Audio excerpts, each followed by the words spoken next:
एक बंदा और बड़ी प्यारी बात कर दे, बड़ी कमाल।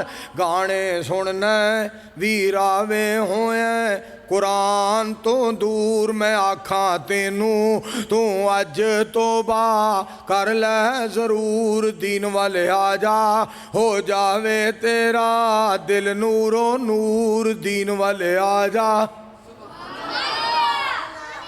ये कुरान जो ये बंदा अपना ताल्लुक जोड़ लेंदा ना, लहरां बहरां खैरां हो जांदियां ने। एवें लोग कसमें पुठियां पुठियां गल्लां। एक पिया कवे या गंज शकर हजवेरी, खाली झोली भर दे तू मेरी, मैं पक्की मंगती तेरी, तेनू दाता कहंदे तेनू दात। मैं हाँ नहीं है, ਇਹੋ ਜਿਹੀਆਂ गल्लां नहीं करी दियां। मालिक नाराज हो जाता है।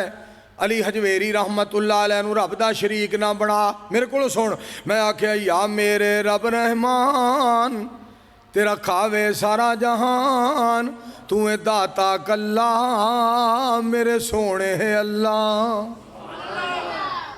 एक बारी फिर आखो, तू है दाता कल्ला मेरे सोने है अल्लाह। तू आखिया सी गैर तो ना मंगी, ते मेरे कोलों मंगदा ना संगी, मैं तेरे कोलों ही मंगदा नहीं शिरक दे पासे लंघदा। या मेरे रब रहमान, तेरा खावे सारा जहान, तू है दाता कल्ला, तू है मालिक कल्ला, तू है खालिक कल्ला।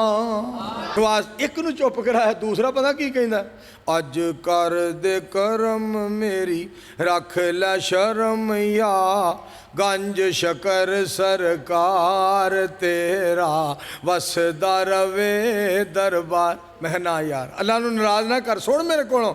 मैं आख्या अज कर दे करम मेरी रख लै शर्म, या सत्तार या गफार, मैं बंदा तेरा गुनाहगार।